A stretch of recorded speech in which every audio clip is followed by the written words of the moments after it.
So it's a rainy COVID day, I just decided why not review some good shows. There's a car alarm going off outside, isn't there? Oh well. Well, the TV show I'm going to be reviewing today is Riverdale. Now, an interesting thing about this show is I have a really deep relationship with the comics to begin with. Yes, this is a television show based on a comic book series, and one of the only ones I actually gave up on about the first season. So I will only be reviewing the first season. I will go somewhat I will go only towards the end of the 13th episode. I've not seen season 2 or 3 or 4. This show has been picked up. It's gotten a lot of success. I remember when I went to the firehouse for a parade, we'd go every Memorial Day and around usually 4th of July for a picnic. This was playing on the TV in the firehouse. They just had Riverdale up, and I just thought this show has gotten so big. And I actually discovered it when I went to the supermarket in Florida. I was on vacation. I don't live there. To get this comic just because I love the Archies, and I just saw this, and then I looked on the back, and I said, "What? What the hell is this?" I mean, this is out of the CW. Look, rich girls, attractive guy, and then there's two ominous looking fuckers in the window. That screams a melodrama TV show. So I really just love reading these because I got a text. This is my friend who's always late texting me. Now he's on Candid Camera David. Anyway, let's get back to Riverdale. So, yeah, I love reading these comic books. I mean, they're just very fun, and of they have a lot of fun stuff in them. So, the Riverdale show is very different. It's very, very weird, and it's actually in a good way. It tries to be different. I think it's very confident with branching out into being this edgy, soapy teen kind of show.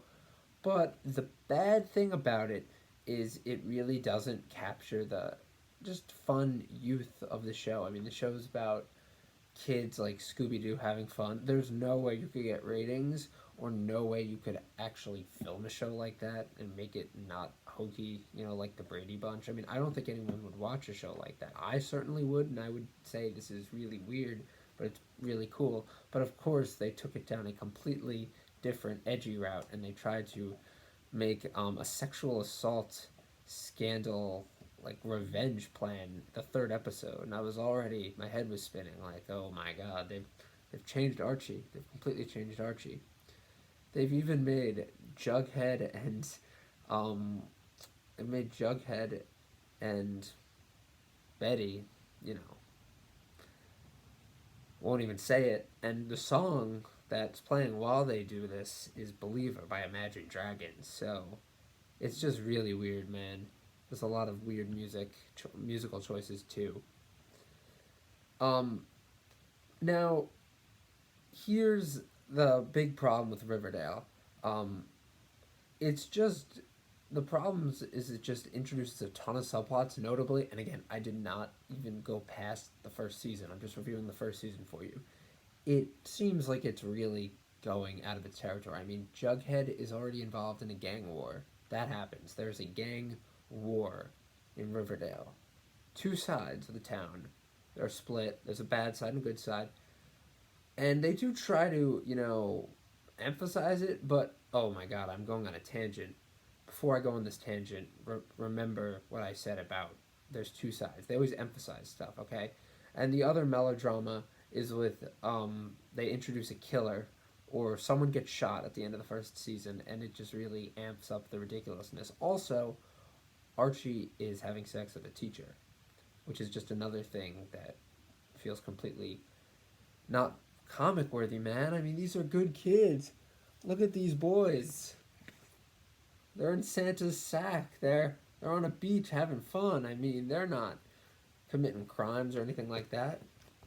Anyway, yeah, I have a lot of Archie comics. I mean, I have a lot of double digests too, just because they are really fun. My Rite Aid sold them, and I would always get them after middle school. Anyway, oh man, the tangent. I'm about to go on about the melodrama. Yeah, the show just focuses way too much on the the references. Like my head spins watching this because I'm thinking all these visuals pop in my head. And maybe that's a good thing. And honestly, I give credit to the writers for knowing this information, but it's just such a jarring way of explaining your characters. They will reference the Catcher in the Rye. Veronica will reference Heather's. Reggie will call Archie Donnie Darko or something. It's just so weird. And I'm like, why have you seen Donnie Darko, Reggie? It's just a very weird, out of place reference that these shows toss around, and in narration, they just allude to these things. I discovered the Stepford Wives because of this show, because they just will start an episode with a sequence that says our lives are like the Stepford Wives. So then I immediately go, all right, I have not seen that, and I now have to research this to understand your logic, Riverdale. Yeah. But yeah, that's just one minor complaint. Overall, I'm gonna give credit to the aesthetics, to the acting. I mean, they have a great cast. Whoever they cast, Camila Mendes, Lily Reinhart, the guy is slipping me, RJ something, RR, I don't know. The red haired kid who's not from America. He has an accent and was in the Dog's Life movie. Yeah, they're all good. And the one complaint I do have is with Cole Sprouse's performance as Jughead, just because he that isn't how I would imagine Jughead in the comics. I mean, I'd imagine there'd be a slight goofy edge. He has no goofy edge in the first season. He references hamburgers once. I mean, I'm pulling out comics again. Look at his 200th Double Digest, 200 hamburgers. I mean, there's like one hamburger reference, and Pop is hardly on the show, man. Yeah, so these are just comic book. I mean, this is just like a joke when I'm comparing it to the comic book, but honestly, it could do more to amp up the humor, amp up the relatability to the comics. But aside from that, really good technical accomplishments, great cast, and they are sharpening out this edgy teen drama. It's very soapy, but they have really good production values. You know, the sets actually look pretty good in this show compared to these other shows that I guess feel reused or just really bland and boring. This has some nice kind of gothic edge to it. So yeah, Riverdale, you're okay. You're okay, man.